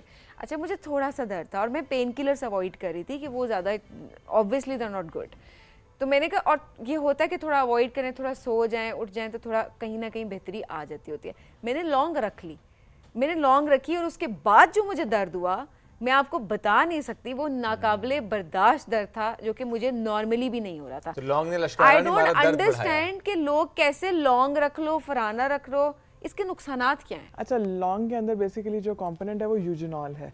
जो यूजिनॉल है वो उसका एक एंटीसेप्टिक इफेक्ट थोड़ा सा होता है, बट वो वहाँ होगा जहाँ टूथ एक्सपोज्ड है, कैविटी बनी हुई है, कीड़ा लगा हुआ है, वहाँ अगर होगा भी तो मिनिमम सा वहाँ इफेक्ट आ जाएगा। जब आपने अकल दाढ़ के लिए यूज़ किया वहाँ ऐसे कोई कैविटी नहीं होती, वहाँ होता है कि अकल दाढ़ के ऊपर जो मसूड़ा आया हुआ होता है उसमें इन्फेक्शन हो जाती है। तो अब वहाँ इसको रखने के पहली बात है लॉजिक नहीं थी, दूसरा एग्रेवेट उसने किया या नहीं किया, बाजू का एक इरिटेंट आपने डाल दिया ना ऐसी जगह पे जो वैसे ही क्लीन नहीं हो रही, जो वैसे ही सोर है, तो वो उसने मजीद इरिटेशन कॉज कर दिया। उसने ना बढ़ाया, नेचुरली वो बढ़ना ही था, वो दर्द एक हाँ उसका नेचुरल कॉज भी था, वो लौंग की वजह से हुआ, ये भी हो सकता है, वो उसका नेचुरल कोर्स ऑफ एक्शन था, लेकिन उसको आपने इरिटेट कर दिया एक चीज से, वो बढ़ गया, फ्लेयर अप हो गया। अच्छा चलें जी, अब आते हैं खूबसूरत स्माइल के ऊपर जो हम पहले बात कर रहे थे, एस्थेटिक्स, और क्या बताया, हॉलीवुड स्माइल। हॉलीवुड स्माइल, आपने बड़ा अच्छा वर्ड यूज, हॉलीवुड स्माइल। वो कुछ सालों से चल रहा है। प्रोसीजर को क्या कहते हैं जी? बड़ा फैंसी विनियर्स। अच्छा जी, वैसे बिल्कुल एस्थेटिक्स आजकल टॉप ऑफ द ट्रेंड चल रहा है इन एवरी फील्ड, डर्मेटोलॉजी में भी, प्लास्टिक सर्जरीज में भी people are going towards aesthetic procedures. तो इसी तरह डेंटिस्ट्री के बगैर तो फेस वाला रीजन मुकम्मल नहीं है जी, वरना फिर आप यूं मुस्कुराएंगे। हाँ, और वो फिर आप, हाँ वाकई मुंह बंद मुस्कुराना होता है। और मैंने आपने जैसे शुरू में कहा कि स्माइल इनकम्प्लीट होती है, उसका जो कि आपने छोटे बच्चों की बात की थी, I would like to add in that कि आपके पास सिर्फ स्माइल और अच्छी नहीं होने का प्रॉब्लम नहीं है, उससे उस बच्चे का कॉन्फिडेंस डेवलप नहीं होगा। He or she may not speak confidently among people, वो लोगों को अवॉइड करना शुरू कर देगा, उसकी वजह से उसके इंटरेक्शंस डेवलप नहीं होंगे, एंड आइसोलेशन की वजह से ही और शी में lead into anxiety and depression, और वो भी आजकल के दौर में वैसे ही वो ज़्यादा कॉमन है बिकॉज ऑफ आवर इन्फ्लुएंसेस, तो आप उसको एग्रावेट कर देते हैं। जिस इस छोटी सी चीज़ को हम ना इग्नोर कर देते हैं कि कॉज क्या थी, वो दांत का ना होना या दांत का टेढ़ा होना था। तो अब इसलिए जैसे जैसे लोगों में अवेयरनेस आ रही है तो टूवर्ड्स दिस थिंग लोगों का रुझान भी ज़्यादा हो रहा है कि हम इसको ट्रीट भी कराएं, तो इसलिए हमारे ब्रेसेस के ट्रीटमेंट की फ्रीक्वेंसी में भी इजाफा हो रहा है। बिल्कुल, तो बच्चे खुद अपनी चॉइस से आ रहे हैं ट्रीटमेंट कराने, पहले तो माँ बाप पकड़ के लाते थे, अब बच्चे कहते हैं कि हमने लगवानी है छोटे छोटे माइनर प्रॉब्लम्स के लिए। तो एस्थेटिक्स में हम बेसिकली वी डू इट के अलाइंड, एंड देन जो भी कोई डेवलपमेंटल डिफेक्ट हो दांत में या कलर शेड का कोई चीज़ हो तो उस सबको हम एड्रेस करते हैं। अब अलाइनमेंट में प्रॉब्लम्स आ सकते हैं, क्राउडिंग है, दांत एक दूसरे के ऊपर चढ़े हुए हैं, स्पेसेस है, दूर है, या और भी टेढ़े दांत पड़े हुए हैं, कुछ भी है, उन सबको हम ब्रेसेस के थ्रू अलाइन कर देते हैं। ठीक है, उसमें कुछ कभी दांत निकाल के करना पड़ता है, कभी कुछ दांत लगाने पड़ते हैं, बिकॉज कम हाइपोडोंशिया एक टर्म है जिसमें दांत एक्चुअल नंबर से कम होते हैं, नेचुरली बने ही नहीं होते, तो उसमें फिर हमें रिप्लेसमेंट्स एट टाइम्स देनी पड़ती हैं दांतों की, बच्चों में ही देनी पड़ती हैं। तो वो ये सब करके परमानेंट होता है। बिल्कुल ऑब्वियसली बच्चों में हम जब भी ट्रीटमेंट प्लान करते हैं ना तो ये सोच के करते हैं कि एटलीस्ट आगे 50 साल है। ठीक है, तो हम वो वाली ऑप्शन आई थिंक 13-14 साल की उम्र में एग्जैक्टली आइडियल है। नहीं, इससे पहले भी कुछ चीज़ों में हम ग्रोथ को मॉडिफाई करने के लिए रेकमेंड ये करते हैं कि अगर आपको फेस में कोई ऐसी चीज़ नजर आ रही है ना कि एक जॉ दूसरे जॉ के अगेंस्ट डिसप्रोपोर्शनेट है, मतलब एक ज़्यादा छोटा है, एक ज़्यादा बड़ा है, इन एनी फॉर्म, आप 7-8 साल की उम्र में एक दफ़ा कंसल्टेशन ज़रूर करें। अच्छा। क्योंकि उसके बाद फिर हम एक लाइन ऑफ एक्शन तय कर लेते हैं कि इसमें इस जॉ को इस टाइम पे एड्रेस करना है, इस जॉ को इस टाइम पे एड्रेस करना है, और हम आपको भी एक क्लैरिटी दे देते हैं कि आपने बच्चे को अब इस टाइम पे लेके आना है, फिर इस टाइम पे लेकर आना है, फिर इस टाइम पे लेके आना है। उससे जो लॉन्ग टर्म प्रॉब्लम्स हो जाते हैं जो हमें बाद में शायद सर्जरी से ट्रीट करने पड़े हैं, वो हम अभी छोटी मोटी कोई रिमूवेबल अप्लायंस लगा के ट्रीट कर लेते हैं। ये तो वैसे लोगों को अवेयरनेस ही नहीं है, वो तो कहते हैं देखा जाएगा। अच्छा, कुछ लोगों का ये भी होता है कि वक्त के साथ खुद ही ठीक हो जाएगा, अभी तो बच्चे की ग्रोथ हो रही है। अच्छा, कुछ बच्चों के दांत के ये क्योंकि ये देख रहे होते हैं कि बचपन से होता है दांत के ऊपर दांत आता है, इस साइड पे ज्यादा लोगों का, यहाँ पे या इस साइड पे फ्रंट के बिल्कुल अपर वाले जो, और वो समझते हैं कि ये कोई एक्स्ट्रा दांत आ गया है। और यूजुअली जो थोड़े से लाइक ऐसे इलाके हैं जहाँ पे इतनी एजुकेशन लेवल नहीं है, वो जाके उसको निकलवा देते हैं। This is very wrong practice. Actually वो एक्स्ट्रा दांत नहीं होता, वो आपका जो टूथ काउंट है उसमें थर्ड दांत होता है, उसकी जॉ में जगह नहीं होती, तो उसमें कहीं इरप्ट होना है, वो थोड़ा सा ऊपर इरप्ट हो जाता है। और क्योंकि वो बड़ा भी बड़ा लग रहा था, दैट टूथ बेसिकली उसने corner stone of your mouth बनाना होता है। ये जो आपकी सपोर्ट आती है ना इस जगह की, वो उस टूथ की वजह से आती है, और हम वही निकलवा देते हैं। तो उसके बाद और फिर एजिंग अपीयरेंस जल्दी होना शुरू हो जाती है। तो क्या उसका क्या इलाज है, क्या किया जाए? उसके लिए हम ऑब्वियसली उसको ट्रीट करने के लिए आर्च में से दांत ही निकालने होते हैं, लेकिन वो हम पीछे वाले दांत निकालते हैं, स्पेस बने, इसको अपनी जगह पे लाएं, ये स्माइल को कंप्लीट करता है। तो वो ब्रेसेस के थ्रू जगह पे लाया जाता है, फिर एक निकाल के? हाँ जी, हम पहले ब्रेसेस लगाते हैं, पीछे वाले दांतों को सिक्योर करते हैं, फिर अगेंस्ट दैट इसको नीचे भी लाते हैं और पीछे भी लेके जाते हैं, और फिर बाकियों को। और डॉक्टर साहब, ये किस एज से करवा लेना चाहिए जब इजी है? ये जब आपको नजर आए ना कि दांत किसी गलत जगह पे निकल रहा है, इमीडिएट कंसल्टेशन आपको लेनी चाहिए। चाहे वो 7-8 साल की उम्र में निकलता है। 7-8 साल पे नहीं निकलता, ये वाला दांत निकलता ही 11 साल की। अच्छा, निकलता ही लेट है, ये आता ही 11 साल की उम्र में। तो जब 11 साल की उम्र में ये दांत आ रहा है और आपको लग रहा है कि सही जगह पे नहीं आ रहा, जब भी दांत आए इसका मतलब आप कंसल्ट कर लें ताकि आपको मालूम हो जाए कब आपने क्या करना है उसके लिए। अच्छा, समटाइम्स होता है कि ठीक है दांत टेढ़े हैं तो ब्रेसेस, दैट्स अंडरस्टैंडेबल, लेकिन गैप जब दांतों में होता है तब भी क्या ब्रेसेस से ही ट्रीट होता है? बिल्कुल, वो एक कॉम्बिनेशन ट्रीटमेंट होगा और ऑलवेज। जब दांत कम है और हमें दांत अदरवाइज दांतों को सीधा करने के लिए स्पेस रिक्वायर्ड है, तो हम बाकी दांतों को मूव करके उस जगह पे बंद कर देंगे उस स्पेस को। और अगर हमें लग रहा है कि ये दांत भी नहीं है और हम स्पेस भी बंद नहीं कर सकते, हमें यहाँ पे रिप्लेसमेंट देनी पड़ेगी, तो फिर हम वहाँ पे जगह बनाते हैं, ब्रेसेस लगाते हैं, उस जगह को कंसोलिडेट करते हैं, वहाँ पे उतनी ही जगह छोड़ते हैं जितनी जगह का जितने साइज का वहाँ पे दांत आना चाहिए, और फिर उसके ऊपर उस हिसाब से प्रोस्थेसिस प्लान करते हैं। प्रोस्थेसिस हम इसको कहते हैं कि जो आर्टिफिशियल दांत हम लगाते हैं, तो उसको प्रोस्थेसिस कहते हैं। उसकी जो स्पेशलिटी है उसको प्रोस्थोडोंटिक्स कहते हैं। आप करती हैं वो? नहीं, वो डिफरेंट स्पेशलिटी है। अच्छा, देखिए वो खुद बता रहे हैं कि जो मैं करती हूं मैं वही बता रही हूं, जो मैं नहीं करती मैं बता दूंगी मैं नहीं करती। तो हमारे सारे मसलों का हल डेंटिस्ट है। हम तैयारी करके जगह बना के जगह कंसोलिडेट करके प्रोस्थोडोंटिस्ट को दे देते हैं कि आप करते हैं। डॉक्टर साहब, दांतों में गैप आता क्यों है? देखें, एक तो जेनेटिक, और बच्चों में जो कॉजेज है ना उसमें जेनेटिक है, उसमें मैंने आपको बताया हाइपोडोंशिया जिसमें मिसिंग दांत हो सकते हैं, कुछ दांत नहीं है तो गैप है। और बड़े लोगों में? हाँ, बड़े लोगों में इज डिफरेंट कॉज। या आपने कोई एक्सट्रैक्ट करा दिया, कोई खराब हो गया आपने निकलवा दिया, कोई गिर गया, ठीक है, या फिर एक नेचुरल एजिंग प्रोसेस होता है जिसके अंदर आपकी बोन हाइट्स ना कम होना शुरू हो जाती हैं। तो टूथ की जो हाउसिंग होती है ना, जिसके अंदर उसकी रूट पड़ी हुई है, उसकी बोन हाइट जब कम होती है ना, तो दांत ना आगे पीछे मूव करना शुरू कर देते हैं, और यूजुअली वो आगे की तरफ मूव करते हैं। तो जब एक छोटे सर्कमफ्रेंस से दांत बड़े सर्कमफ्रेंस में जाते हैं तो गैप्स आ जाते हैं। मतलब लाइक अगर इस तरह पड़े हैं, वो जब यूं जाएंगे तो उसमें गैप्स। और ये भी ट्रीटेबल है? बिल्कुल, ये ट्रीटेबल है। अब तो मेरा ख्याल है सब कुछ ट्रीटेबल हो गया है ऑब्वियसली। हाँ, यहाँ पे एक्चुअली प्रॉब्लम है कि हमारे यहाँ ना एक तो अवेयरनेस लोगों में नहीं है कि किस प्रॉब्लम के लिए किस जगह जाना है। दैट्स व्हाई उनको लगता है कि शायद इस चीज का इलाज नहीं है। कुछ चीजें होती हैं हम कहते हैं ना वक्त के साथ खुद ही ठीक हो जाएंगी, तो ये भी हमारा खुद ठीक होने वाला कॉन्सेप्ट नहीं है। मतलब एटलीस्ट हमारे मतलब देखें मेडिकल फील्ड में ना, अगर आपका मतलब नज़ला जुकाम खांसी है तो आपने दवाई ली है, आप ठीक हो जाएंगे। अगर आप कहें कि मुझे दांत में दर्द है, मुझे दवाई दे दें और वो ठीक हो जाएगा, तो नहीं होगा। तो ये एक गलत कॉन्सेप्ट। वो सिर्फ एक आपका सिम्प्टोमेटिक रिलीफ हो सकता है, temporary, that too very temporary, maybe वो महीने के लिए आपको रिलीफ दे। लेकिन अभी तो रिसर्च जितनी तेजी से हो रही है, एडवांसमेंट्स आ रही हैं, अब तो अब मैंने एक दिन खबर पढ़ी कि कुछ ऐसे इंजेक्शंस आ गए कि वो इंजेक्शन लगाने से नया दांत निकल आता है। बिल्कुल, स्टेम सेल स्टडीज पे काम हो रहा है, लेकिन अभी हम बहुत दूर हैं उससे। हाँ, ऑफ कोर्स दूर हैं, बट एटलीस्ट काम होना। लेकिन कहीं और जाके अगर आप लगवाना चाहें तो मतलब अभी तो रिसर्च नहीं, ये अभी रिसर्च फेज में, ये नहीं है कि आप स्टेम सेल इंजेक्शन करें और दांत बन जाए, लेकिन obviously it is अभी तो understood. काफी हाँ, phases जिस से- चीज़ों में एडवांसमेंट हो चुकी है वो यूएसए में कुछ रीजन्स में ऐसे है जैसा वहाँ दे डोंट डू स्केलिंग्स बेसिकली। वहाँ पे जो जिंजिवाइटिस या गम की इन्फ्लेमेशन के प्रॉब्लम्स है ना, वो उनको लेज़र से ट्रीट करते हैं।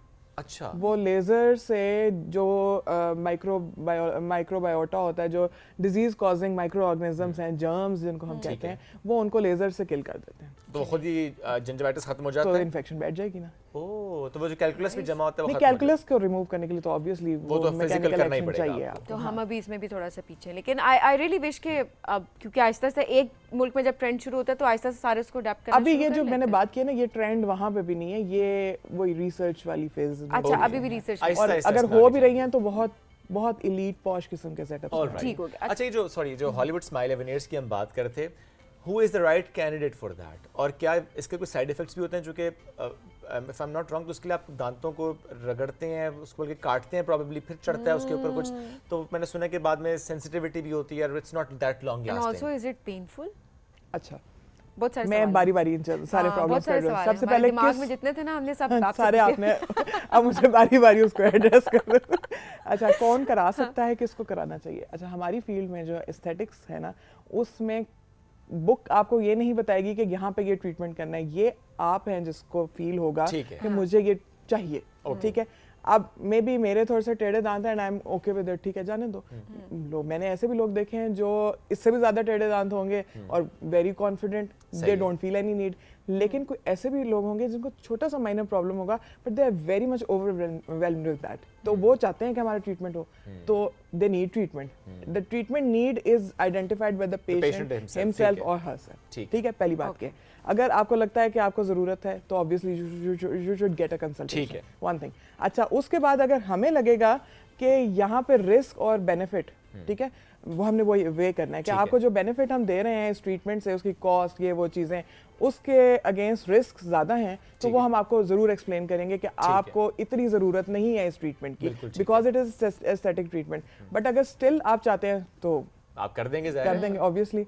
चॉइस है आपकी। हाँ, लेकिन the doctor will tell you कि ये चीज़ है, इसके ये प्रोज हैं, इसके ये कॉन्स हैं, यू डिसाइड योरसेल्फ। ठीक है, अब आपने डिसाइड तो कर लिया कि करना है। ठीक है, अब उसमें आपने कहा कि दांत को कटिंग करनी होती है और उसकी सेंसिटिविटी है और ये चीज़ें, ठीक है, इसकी बहुत सारी टेक्निक्स हैं। नो प्रेप विनियर्स होते हैं जिसमें हम टूथ को ग्राइंड का हाथ भी नहीं लगाते। अच्छा, हाँ, नो प्रेप विनियर्स। ठीक है, फिर उसके बाद आपके आ जाते हैं मिनिमल प्रेप विनियर्स जिसमें हल्की सी ग्राइंडिंग होती है। करते हैं। फिर एक फुल प्रेप क्राउन्स होते हैं, वो हर जगह की हर चीज़ की इंडिकेशन फ़र्क है, कहाँ क्या रिक्वायर्ड है, कहाँ क्या रिक्वायर्ड है। और यूजुअली जो आप लोगों की एज है, आप लोग यंग एज में आते हैं, इसमें हम कोशिश करते हैं कि मिनिमली इन्वेसिव चीज़ पे जाएं, नो प्रेप विनियर्स के ऊपर जाएं। अच्छा, अब इसमें डायरेक्ट चेयर साइड जो हम बनाते हैं, अपने हाथ से बनाते हैं, स्कल्प्ट करते हैं, वो होता है, और एक इनडायरेक्ट होता है। इनडायरेक्ट में लैब से बन के आते हैं। उसमें हम इम्प्रेशन लेते हैं, जो दांतों का डिजिटल इम्प्रेशन भी होता है, हम स्कैन भी कर लेते हैं, और अभी ज़रा ज़्यादा हम पुराने पे चल रहे हैं तो हम वो मोल्ड वाले इम्प्रेशंस होते हैं वो लेते हैं। ठीक है, वो लैब में जाते हैं, they do a wax up, वो आपको दिखाते हैं कि हम इस तरह के दांत बना दें आपको इसके ऊपर, फिर वो बन के आते हैं। वो थिन लेयर होती है, ठीक है, मटेरियल वही होता है जो क्राउन्स का होता है, लेकिन वो बिल्कुल crowns is encircling the tooth all around, ये सिर्फ सामने वाली सरफेस पे आएगा। और ये फिर हम उसको किसी सीमेंट से ना चिपका देंगे, चिपका देते हैं। परमानेंट होता है टू एन एक्सटेंट, लेकिन कुछ भी ये नहीं कि आप जाके कहें जी मैं गन्ना भी खुद छील लूं, तो मैं सेब को काटना शुरू कर दूं, पूरा चक्कर ऐसा सामने से खाऊं तो फिर वो काम खराब हो जाएगा। सो एहतियात तो हाँ, अगर आपने दांतों को ट्रीटमेंट करवाना है, वह तो आप योर चॉइस, अगर आपको लगता है कि आपने कराना जरूर करना, लेकिन उसके बाद एहतियात बड़ी जरूरी होती है। अगर नहीं एहतियात करेंगे सो फिर आप वापस तो फिर सेंसिटिविटी की जो आपने बात की वो होगी ही होगी अगर एहतियात नहीं। पर बुनियादी बात है कि मसाइल के हल हैं, बड़ी एडवांसमेंट्स हो चुकी हैं, चीज़ें बहुत बेहतरी की तरफ जा रही हैं, लेकिन आपने सही जगह पर जाना होता है। सही जगह पर नहीं जाएंगे तो अपना काम तो खराब करेंगे, सो करेंगे पूरी इस फील्ड को भी आप बदनाम कर रहे होते हैं फिर, और उसके बाद आप लोगों को कहते हैं नहीं मत जाओ और मत करवाओ। आजकल तो साइकिल्स पे स्पीकर लगा के भी हमने देखा बड़े अरसे से डॉक्टर घूम रहे होते हैं। तो उनके पास ना जाए। Thank you so much, doctor साहब साथ मौजूद थी, हमसे बात कर रही थी। हमें ब्रेक की तरफ बढ़ना है, ब्रेक से वापस आएंगे, रहिए हमारे साथ। ये है राइजिंग पाकिस्तान।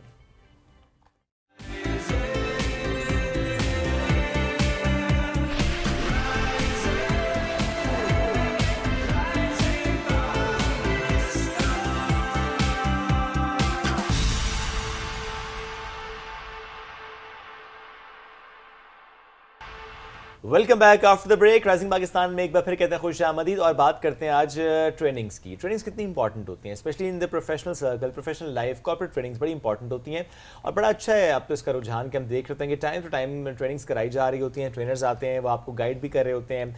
समटाइम्स तो आई मीन इतना अच्छा एक सेशन होता है कि आप उस दिन तो बहुत अच्छा फील करते हैं, अदरवाइज थ्रू आउट उसका एक इम्पैक्ट क्रिएट होता है और आप उसी तरह से प्रोफेशनली चीज़ों को और ये बेहतरीन फायदा तौर उन लोगों पे- को होता है जो सीखना चाह रहे होते हैं, वरना अक्सर लोग होते हैं वो कहते हैं ट्रेनिंग्स में क्या रखा है। हाँ, वो अवॉइड करते हैं, वो कहते हैं आपने बस टाइम आपने पास। अपने अपने इर्द गिर्द विश्व अगर कोई ट्रेनिंग आई होगी तो आपने यकीनन किसी को वो भेजा होगी, अपॉर्चुनिटी आपने Yes. भेजी होगी और आगे से आता होगा क्या रखा है ट्रेनिंग्स में, क्या होता है। सही बात है। और they don't take any interest तो एंड आज- ट्रस्ट मी, वो एक ग्रोथ का जो एलिमेंट होता है ना सीखने का, वो तो निकल ही जाता है उनका। तो अगर ये एलिमेंट ही नहीं है कि आपने ग्रोथ की तरफ बढ़ना है, फिर तो काम खराब है, तो फिर तो आपको ट्रेनिंग की ज़्यादा ज़रूरत है।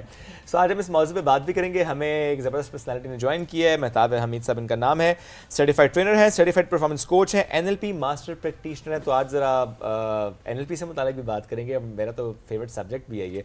सर अस्सलाम वालेकुम, गुड मॉर्निंग, कैसे हैं आप? जी वालेकुम सलाम, अल्हम्दुलिल्लाह, आई एम गुड जी, बेहतरीन, thank you Great. For having me. Great.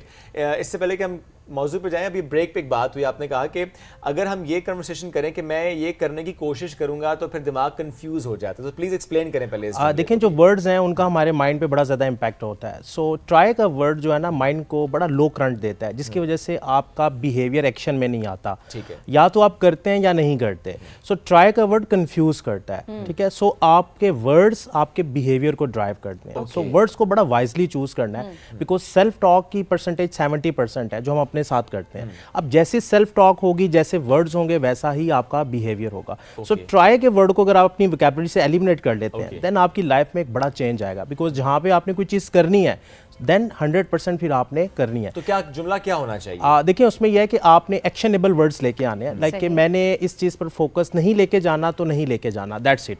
आप कहेंगे कि मैं ट्राई करूंगा या करूंगी, तो फिर माइंड कंफ्यूज है, बिकॉज माइंड, क्योंकि ट्राई के वर्ड के साथ आप उस फोकस वाली चीज़ को अपने माइंड में पिक्टोरियल फॉर्म में ला रहे हैं, तो माइंड का फोकस डेफिनेटली उस पर जाएगा। जैसे मैं आपको कहूँ कि आप ज़रा कोशिश करें, ब्लैक कलर की कैट के बारे में आपने नहीं सोचना, फौरन से वही आई मेरे दिमाग में सबसे पहले वो इमेज आ गई और आई थिंक ये अब चलती रहेगी जी, throughout. Because black cat का वर्ड आ गया और साथ ट्राई का वर्ड आ गया, सो दोनों ने मिलकर आपके माइंड में एक इमेज बना दी। सो आपने नहीं सोचना था, बट फिर भी आपने उसके बारे में सोचा। लेकिन जो ये कहते हैं कि ये क्या कहते हैं, हम भी कहते हैं कि ये बहुत अनइंटेंशनल होता है। देखें, जब आप सेल्फ टॉक पे काम करते हैं तो आहिस्ता आहिस्ता आप इसको अपनी वोकैबुलरी से रिमूव कर देते हैं। लाइक कि मैंने अपनी वोकैबुलरी में से ट्राई का वर्ड रिमूव कर दिया है, फेलियर का वर्ड रिमूव कर दिया है, फेलियर की जगह मैं फीडबैक का वर्ड यूज़ करता हूँ, और इसके साथ साथ प्रॉब्लम का वर्ड मैंने अपनी वोकैबुलरी से रिमूव किया, और प्रॉब्लम की जगह मैं चैलेंज का वर्ड यूज़ करता हूँ। प्रॉब्लम का वर्ड भी आपको सेंस ऑफ स्ट्रेस देता है। मैं आपको कहूँ कि ये प्रॉब्लम होगी तो आप एकदम से आपका माइंड स्ट्रेस में जाएगा, और अगर मैं आपको कहूँ कि ये चैलेंज है, अब आपकी इनर मोटिवेशन एक्टिव होगी, आप कहेंगे ओके चैलेंज है, सो मैं देखता हूँ, यस एक्सेप्ट करते हैं। सो वर्ड्स की साइंस है, हर वर्ड हमारे माइंड में एक एसोसिएशन रखता है, और जैसी एसोसिएशन होगी वैसा ही हमारा बिहेवियर होगा। क्या Very इससे आपके जो ऐसे रिश्ते जिसमें मोहब्बत का एलिमेंट होना बहुत ज़रूरी है, उसमें भी कन्वर्सेशन ऐसी होनी चाहिए जिससे वो मोहब्बत बढ़े, या कि आपको लगता है कि उसमें भी अगर आपको ऐसे वर्ड यूज़ करें तो आपका रिश्ता मुतासर होता है? डेफिनेटली, जहाँ पे आप रिलेशनशिप की बात करते हैं, वर्ड्स के साथ साथ मोडेलिटी भी मैटर करती है। मोडेलिटी मीन कि लेट्स सपोज आप विजुअली चीज़ों को सोचते हैं और मैं ऑडिटरी हूँ, और आप मुझे अगर कोई विजुअली चीज़ बताना शुरू करेंगे तो मैं कनेक्ट नहीं होगा, मेरा वाईफाई आपके साथ कनेक्ट नहीं होगा, सो आपकी बात का असर मुझ पे नहीं होगा। हाँ, अगर आप ऑडिटरी सेंस में जुमलों की नफासत के साथ मुझसे बात करेंगे तो आप मेरे साथ कनेक्ट हो जाएंगे, सो मैं कनेक्टेड फील करूँगा और मेरा रिलेशन आपके साथ बेहतर होगा। यूजुअली मियाँ बीवी के रिलेशन में ये प्रॉब्लम होती है कि हस्बैंड बहुत कुछ करता है बट वाइफ कहती है कि आप मुझसे मोहब्बत नहीं करते। अब वाइफ बेसिकली ऑडिटरी है, वाइफ चाहती है कि मुझे जुमलों में मोहब्बत का इजहार चाहिए, मुझे चीज़ों में, बाकी चीज़ों में तो चाहिए ही चाहिए, लेकिन जुमलों में जब तक नहीं होगा तो माइंड की सेटिस्फेक्शन नहीं होगी। सो मोडेलिटी की मैचिंग वर्ड्स के बाद बड़ी इंपॉर्टेंट है फॉर रिलेशन। ये बहुत इंपॉर्टेंट बात आपने रेज की। नॉर्मली हम देख भी रहे होते हैं ना कि हस्बैंड कह रहे होते हैं मैंने ये भी किया, मैंने ये भी किया, मैं डिनर पे भी लेके गया, मैंने गिफ्ट भी दिया, एनिवर्सरी भी ऐसे की, तो वो खातून में भी खुश नहीं होती। बड़ा अच्छा आपने कहा कि नहीं, वो ऑडिटरी वाला मामला नहीं है ना, आपने कहा नहीं, आपने इजहार नहीं किया मोहब्बत का। अच्छा, बात खुद ना भी हो जब बहुत सारे, क्योंकि अब सोशल मीडिया का दौर है, बड़ा अच्छा वैसे आपने ये टॉपिक भी यहाँ पर इसको हाईलाइट किया है, सोशल मीडिया का दौर है, अब इससे भी तो किस तरह से हम कंट्रोल कर सकते हैं अपने आप को जब हम देखते हैं कि पिक्चर्स लग रही हैं, वीडियोस लग रही हैं, फलाने ने अपनी बीवी को ये दिया, फलाने ने अपने मियाँ को ये दिया, और एक पूरा एक परफेक्ट इमेज जो है वो क्रिएट किया जा रहा था। और हम सब ये जानते हैं कि हम शायद अपनी फैमिली के साथ उतना टाइम स्पेंड नहीं करते जितना हम सोशल मीडिया पे कर रहे होते हैं। इसको कैसे कंट्रोल किया जाए? देखिए, सोशल मीडिया पे क्या देखना है क्या नहीं देखना है, पहले तो ये इंपॉर्टेंट है। आप किसको फॉलो कर रहे हैं, किन पेजेस को फॉलो कर रहे हैं, किन पर्सनैलिटीज़ के साथ आप लिंक हैं। अब वहाँ पे जैसा स्टफ आपके माइंड में आएगा वैसा ही आपका बिहेवियर बनेगा। अगर लेट्स सपोज कि आप देख रहे हैं कोई किसी को गिफ्ट दे रहा है, अब आपके माइंड में ना चाहते हुए एक लूप क्रिएट हो रही है कंपैरिजन की।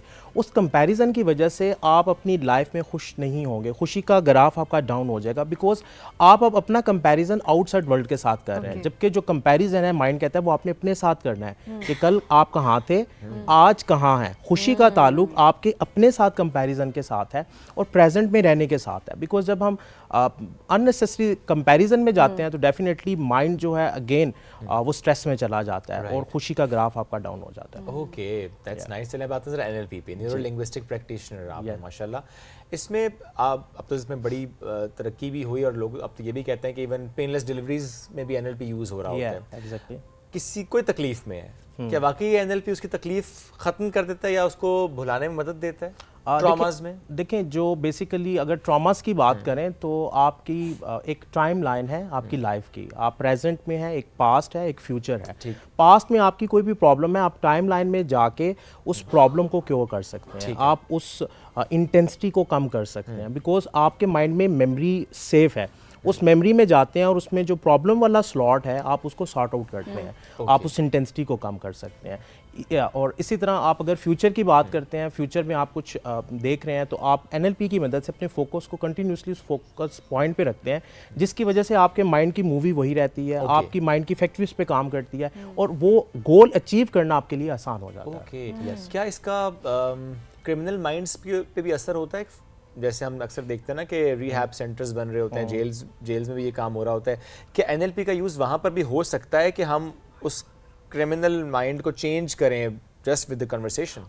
डेफिनेटली। देखिए, ये एक डिस्कवर नॉलेज है और ये सदियों से इस्तेमाल होता हुआ आ रहा है। राइट नो इसके स्ट्रक्चर्स बन गए हैं, मॉडल्स बन गए हैं, टेक्निक्स आ गई हैं। डेफिनेटली किसी भी इंसान के बिहेवियर को, वो किसी भी फील्ड से है, चेंज किया जा सकता है। कोई बिहेवियर भी चेंज हो जाता है, हो सकता चाहे है। जितना ही मर्जी वो पुराना हो। देखिए, जितना मर्जी पुराना हो, बेसिकली बिहेवियर की साइंस है। मैं अगर इसको बिल्कुल सिंपली कहूँ तो 1 + 1 + 1 = 3। 3 आपका बिहेवियर है, 3 1s इंग्रेडिएंट्स हैं। पहला 1 आपकी सेंसेस है जिनसे डाटा जा रहा है, दूसरा 1 आपके माइंड का फिल्टर है जिसमें आपका बिलीफ सिस्टम है, पास्ट एक्सपीरियंस है, आपका वैल्यू का सेट है, तीसरा 1 आपकी माइंड स्टेट इमोशंस है। अब हम बिहेवियर को डायरेक्टली चेंज करने की नाकाम कोशिश करते हैं, ठीक है, जबकि बिहेवियर चेंज करने के लिए आपको इंग्रेडिएंट्स में चेंजिंग करनी है। अब सेंसेस से आने वाले डाटे को आप चेंज करें, रिप्लेस करें, फिल्टर में अगर कोई चीज़ नेगेटिव है उस फिल्टर को चेंज करें, अपडेट करें, और इमोशनल स्टेट में अगर आप बहुत ज़्यादा नेगेटिव इमोशंस में हैं तो आप अपनी इमोशनल शिफ्टिंग करें। अब ये इन तीनों के लिए डिफरेंट टेक्निक्स हैं। आप इंग्रेडिएंट्स में चेंजिंग करेंगे, ऑटोमेटिकली बिहेवियर चेंज। क्या ये इतना आसान होता है इंग्रेडिएंट्स चेंज करना? इतना आसान नहीं है, but it need practice, consistency, because ये आपके माइंड के मसल्स हैं। सेम लाइक जैसे आपने बॉडी के मसल्स बिल्ड करने हैं, अब आपके हिस्से के पुशअप्स मैं नहीं लगा सकता, जाहिर है। सेम फॉर माइंड मसल्स आपने प्रैक्टिस खुद करनी है। But understanding is the first step कि आप अवेयरनेस के लेवल पे आएंगे तो आप प्रैक्टिस करेंगे। सो मोस्टली लोग अंडरस्टैंडिंग के लेवल पे ही नहीं आते, बट अगर आप अंडरस्टैंडिंग के लेवल पे आ गए तो फिर आपके लिए ईजी है। अच्छा, हमने कुछ लोगों को देखा है कि वो हर चीज़ में लॉजिक क्रिएट कर देते हैं काउंटर करने के लिए। ये मैंने अपने इर्द गिर्द भी देखा है, और लिटरली आप उनके साथ आर्ग्यू नहीं कर सकते और आप बस खामोशी इख्तियार करना पसंद कर रहे होते हैं कि आपने किसी को कोई बात बताई, लेकिन उनको शायद समहाउ पता भी है कि आप बात ठीक कर रहे हैं, लेकिन वो फिर भी एक लॉजिकल आंसर देकर उस बात को निगेट करने की कोशिश करेंगे। क्या ये भी इस बिहेवियर को चेंज कैसे किया जा सकता है? ये ऑब्वियसली आपके रिश्तों को तो मुतासर करती है, आपकी अपनी मेंटल, ये लोग क्यों इस तरह से कर रहे होते हैं? इनके अंदर क्या चल रहा होता है? देखें, बेसिकली इसमें उनकी आइडेंटिटी के साथ जो ईगो का एलिमेंट है ना, वो बड़ा ज़्यादा डोमिनेंट होता है। सो जब आपकी ईगो डोमिनेंट है और आपको लगता है कि सेकंड पर्सन ठीक है, बट आपने ये शो करना है कि मैं ही ठीक हूँ, मेरी ही बात मानी जाए। अब ईगो डोमिनेंट है, अब ईगो आर्ग्यूमेंट देगी, ईगो लॉजिक देगी अपने आप को डोमिनेंट करने के लिए। सो ऐसे लोगों की ईगो को आपने ब्रेक करना है। सो ईगो ब्रेक करने की डिफरेंट डिफरेंट टेक्निक्स हैं, आपने उनको न्यूट्रल करना है। सो ईगो ब्रेक जब तक नहीं होगी उनका बिहेवियर चेंज नहीं, क्योंकि उनके फिल्टर में ना ईगो डोमिनेंट है। सो जो सेकंड वन है, सो उस ईगो को ब्रेक करना है तो आप उनकी सेंसेस, उनको ऐसी वीडियोस दिखाएं, ऐसे इवेंट्स उनके सामने रखें जिसमें ईगो पे बात की जाए। सो उनका ताकि इनडायरेक्टली अवेयरनेस का लेवल एक्टिव हो, इनसाइड एक्टिव हो, बिकॉज समटाइम हमें आइडिया नहीं होता कि हमारी ईगो एक्टिव है बट सेकंड पर्सन को नज़र आ रहा होता है। सो इनडायरेक्ट, इसे हम कहते हैं एनएलपी कोचिंग, कि हम एनएलपी कोचिंग में क्वेश्चंस के ज़रिए दूसरों के इनसाइड को एक्टिव करते हैं। जैसे सुकरात कहता था मैं किसी की ज़िंदगी नहीं बदल सकता, मैं उसे सोचने पर मजबूर कर सकता हूँ। अब वो कैसे था? Bye simple asking simple questions in right order. कि एक पर्सन ईगो की स्टेट में है, आप एक ऐसा क्वेश्चन क्राफ्ट करें जिससे उसकी ईगो चैलेंज हो, हिट ना हो, चैलेंज हो। जब चैलेंज होगी तो डेफिनेटली वो सोचेगा, और जब सोचेगा तो उसके पास जी क्या बात। अच्छा, वो उनको पता नहीं होता, समटाइम नहीं होता, समटाइम पता होता है कि क्या करे, बस गलत डिपेंड साबित करता है पर्सन टू पर्सन और क्या सिचुएशन क्या है। और अगर तो पता है तो फिर तो वो खुद भी कोशिश कर लें इसको चैलेंज करने की। हाँ, मैं पता जो है, आपको पता भी है और पता भी है कि गलत है, तो फिर और आर्ग्यू करने का फायदा नहीं होता। आर्ग्यू का नहीं, नो आर्ग्यूमेंट अगर आप करेंगे तो आप अपना टाइम वेस्ट करेंगे। सो बेहतर है कि आप आर्ग्यूमेंट को अवॉइड करें। तो वही टाइम आप लगाएं उसको हेल्प करने में, प्रोफेशनल yes, हेल्प की तरफ yes, लेकर जाएं उसको। yes, that's very yes. Nice. अच्छा, जितनी ट्रेनिंग्स आपने कराई, आपने ज़्यादा इश्यूज क्या देखे प्रोफेशनल्स में जो कि आप चाहते हैं कि आप हाईलाइट भी करें कि अच्छा ये एक ऐसा इशू जो कि आपने एट अ लार्जर पॉपुलेशन देखा है in professionals which needs to be addressed? अच्छा देखें, ज़्यादा इमोशनल चैलेंज होते हैं बिकॉज जो हमारा थर्ड वर्ड है वो हमारे बिहेवियर को ड्राइव कर रहा होता है। सो समटाइम प्रोफेशनल्स का इमोशनल जो लेवल है वो बड़ा डाउन होता है, वो सैड होते हैं, एग्रेशन में होते हैं, जिसकी वजह से अल्टीमेटली उनका बिहेवियर इफेक्ट हो रहा होता है। सो इमोशंस को कैसे चेंज करना है, इसमें हम लोग ज़्यादा बात करते हैं कि इमोशनल शिफ्ट आपने कैसे करना है, बिकॉज जब तक आपकी माइंड स्टेट चेंज नहीं होगी आपका बिहेवियर चेंज नहीं होगा। लाइक अभी आप अगर हैप्पी माइंड स्टेट में हैं तो आपने नेक्स्ट जो भी काम करना है वो बड़ा अच्छे से होगा, लेकिन अगर आप राइट नो सैड स्टेट में हैं तो जो भी इसके बाद आपने कॉन्सिक्वेंस में काम करना है उसमें आपकी परफॉर्मेंस, आपका बिहेवियर डिफरेंट होगा। ये कैसे मालूम होता है किसी भी प्रोफेशनल को देखकर किसी भी कॉर्पोरेट सेक्टर में कि अच्छा he is not happy, he is going through with something? क्या आपके आसपास वालों को मालूम हो जाता है? देखें, इसमें जब आपकी कन्वर्सेशन में ब्लेम्स आते हैं, एक्सक्यूजेस आते हैं, because blaming is a source of negativity.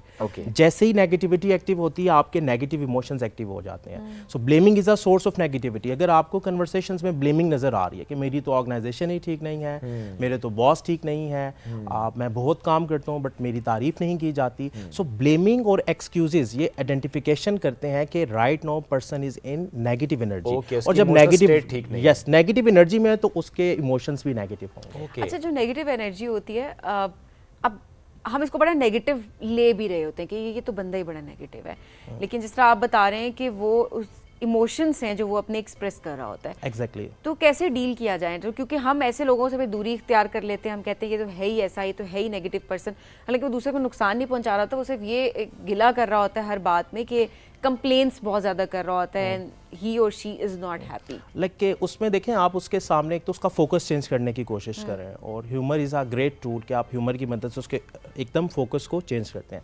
Secondly उसके सामने पॉजिटिविटी को हाईलाइट करें। लाइक कि अगर कोई पर्सन हर चीज़ में ब्लेम कर रहा है तो जो चीज़ें उसके पास हैं, जो बेनिफिट्स उसको ऑर्गेनाइजेशन दे रही है, आप उसके फोकस को वहाँ पर लेके आएँ। बिकॉज जैसे आप उसका फोकस चेंज करेंगे ना तो उसकी इनर डायलॉग चेंज होगा और उसकी मेंटल स्टेट चेंज होगी। सो प्रॉबली वो उस फेज से जितना दूर रहेगा उसका ऑटो बिहेवियर वैसा ही प्रोग्राम होगा। बिकॉज नेगेटिव स्टेट भी आपके ऑटो बिहेवियर में है कि एक पर्सन है वो हर इवेंट में नेगेटिविटी तलाश करता है बिकॉज उसका ऑटो माइंड ऐसे ट्रेन हो चुका है। सो आपने उसके माइंड को रीप्रोग्राम करना है, उसके सामने पॉजिटिव चीज़ों को हाईलाइट करना है, रीइंफोर्स करना है। सो इस पर जितनी रीइंफोर्समेंट करेंगे उतनी ही पॉसिबिलिटी है कि वो अपने नेगेटिव बिहेवियर से दूर रहे। क्या नेगेटिव एनर्जी कंटेजियस होती है? हम कहते हैं कि नेगेटिव वाइब्स जिससे आ रही हैं आप उससे दूर रहें, या जो नेगेटिविटी होती है क्या वो अट्रैक्ट करती है आपको और फिर आपकी रोज़मर्रा ज़िंदगी, आपकी बिहेवियर उसमें चेंज लाती है? अच्छा देखें, जैसी आपकी सेल्फ टॉक है ना वैसी आपकी एनर्जी होगी। अगर आपकी सेल्फ टॉक की एनर्जी नेगेटिव है तो डेफिनेटली नेगेटिव लोग आपके पास आएंगे, अच्छा अट्रैक्ट करेंगे। बट अगर आपकी अपनी एनर्जी पॉजिटिव है तो नेगेटिव पर्सन आपके ओरा में आएगा ही नहीं।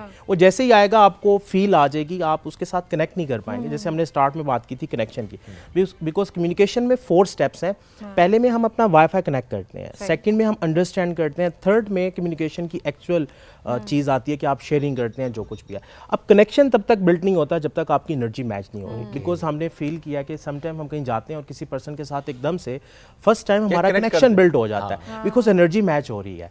बट जहाँ पे एनर्जी मैच नहीं होगी वहाँ पे आपको फील आ जाएगी कि नहीं, जी कि एनर्जी disconnect। यस डिस्कनेक्ट, सो डिस्कनेक्ट है तो इट मीन कि आपकी एनर्जी देखिए मैच। इसमें एक और चीज़ भी होता है, समटाइम्स आपको पहली मुलाकात में लगता है आप कनेक्ट हो गए हैं, लेकिन बाय द टाइम आपको एहसास होता है कि नहीं आप गलत कनेक्ट हो गए थे। देखें उसमें यह है कि जो एनर्जी है ना, एनर्जी बड़ी मैटर करती है। वो कनेक्शन वक्ती हो सकता है, लेकिन आप जैसी कन्वर्सेशन करते हैं आपको आइडिया हो जाता है कि आपके कनेक्शन का लेवल क्या है। तो ये जो हम बात करते हैं कि जैसा गुमान करोगे वैसा होगा, नेगेटिव सोचेंगे तो नेगेटिव होगा, वो अट्रैक्ट करेगा। क्योंकि अक्सर हम ये कह रहे होते हैं खुदा न खास्ता कोई ऐसा हादसा हमारे साथ कुछ हो तो हम अक्सर देखा है, हम ये कहते हैं कि मैं तो 4 दिन पहले यही सोच रहा था, देखा उस दिन तो मैंने यही बात की थी, और वो वाकई आपने सोचा होता है की होती है। तो ये बिल्कुल ठीक बात है कि नेगेटिव सोचेंगे तो नेगेटिव एनर्जी जो है वो देखिए जैसी फ्रीक्वेंसी आप रेडिएट कर रहे हैं वैसी चीज़ें आप attract is it manifestation? Yes, manifestation भी है, और इसमें आपकी डिफरेंट टेक्निक्स हैं, डिफरेंट मेथड्स हैं, डिफरेंट थ्योरीज हैं, बट अल्टीमेटली अगर सिंपल कहूँ तो आपकी फ्रीक्वेंसी जैसी होगी वैसी ही चीज़ें आप अट्रैक्ट करेंगे। लाइक आपकी फ्रीक्वेंसी में अगर पॉजिटिविटी है, कोई पॉजिटिव इवेंट है, किसी चीज़ को आपने हासिल करना है, उस फ्रीक्वेंसी पे आपने आना है, बिकॉज कायनात में, यूनिवर्स में आप फ्रीक्वेंसी के साथ अलाइन होते हैं। So most of the time आपकी फ्रीक्वेंसी में एक नेगेटिव चीज़ चल रही है और वो कंटिन्यूस चल रही है, तो वो नेगेटिव चीज़ आपके पास आ जाएगी, वो इवेंट आपके पास आ ओके, जाएगा। But sometimes you very empathetic, और समटाइम्स ये भी होता है कि आप के आसपास जितने लोगों के साथ मसाइल होते हैं या कोई इशू चल रहा होता है कि they are going through with something, आप उनके साथ बैठते हैं, बात करते हैं, आप सिर्फ सुनते हैं उनको, you are good listener to them. अब वो चूंकि उनकी ज़िंदगी में इतना कुछ चल रहा होता है, इतना नेगेटिव कहूँ या मैं उसको कहूँ कि डाउन साइड, हाँ, तो जब आप वो सुन रहे होते, आप तो सिर्फ सुन रहे हैं, क्या उसका इम्पैक्ट आपकी पर्सनैलिटी पे होता है, आपके रिश्तों पे होता है, आपकी लाइफ पे होता है? डेफिनेटली। जो पहला वन है सेंसिस है, सेंसिस से आने वाला हर किस्म का डाटा हम रिकॉर्ड कर रहे हैं। ओके। और माइंड में जैसी रिकॉर्डिंग, जैसी मूवी होगी वैसी ही हमारी लाइफ भी बनना शुरू हो जाएगी। तो आपकी अच्छाई तो आपको लेके बैठ गई ना? देखें उसमें आपने ये करना है कि उस डाटे को अपने माइंड में इंटर नहीं होने देना, और अगर वो आ गया तो उस पर फोकस नहीं लेके जाना, बिकॉज बहुत से ऐसे लोग हैं जो किसी ऐसी महफिल में होते हैं जहाँ पे नेगेटिविटी चल रही होती है, बट वो अपने आप को सेफ रखते हैं। सो आपका ऑरा, आपकी एनर्जी, आपकी फर्स्ट सेंस जो है, जहां से आपने फर्स्ट वन, जहां से आपने अपने डाटे को कंट्रोल करना है, वो आपके कंट्रोल में है। ठीक है, लाइक आपने फेसबुक पे, आपने सोशल मीडिया पे क्या देखना है, वो किसके कंट्रोल वो तो आपके अपने कंट्रोल में। दैट्स सिमिलरली आपके एनवायरनमेंट में अगर कुछ नेगेटिव हो रहा है, सो बिकॉज जो फोकस की पावर है बहुत ज्यादा है, लाइक एक जगह पे बहुत सी आवाजें आ रही हैं, लेकिन आप उसी आवाज को सुन पाएंगे जिस पे आपका फोकस है। फॉर एग्जाम्पल 30 सेकंड का आप पॉज लें और अपनी ऑडिटरी सेंस पे फोकस करें और किसी एक आवाज को फील करें, तो आप सिर्फ उसी आवाज को फील करेंगे, ऑल्दो लेफ्ट राइट बहुत सी आवाजें हैं। सो आपने अपने फोकस को बड़ा पॉजिटिव रखना है और फोकस पॉजिटिव चीजों पे रखना है, देन फिर जो आपका फर्स्ट वन है वो पॉजिटिव प्रोग्राम। सादी सी बात है कि जो आपके पास इंफॉर्मेशन आ रही है, जो चीजें आ रही है, एनवायरनमेंट है, उस पर जरा फोकस करें। हाँ, एक बैरियर रखें कि अच्छा क्या चीज इस बैरियर से आगे जानी चाहिए और क्या चीज बैरियर से आगे नहीं जानी चाहिए, तो उसके बाद चीजें वैसे बिहेवियर आपका ठीक हो जाता है। Sir thank you very much for joining us today. Thank you, बहुत शुक्रिया सर ज्वाइन करने के लिए। नाज़रीन इसी के साथ वक्त हो गया खत्म आज के शो का, दोबारा मुलाकात कल करेंगे। बहुत सा ख्याल रखें, दुआ में याद रखें। अल्लाह हाफिज़।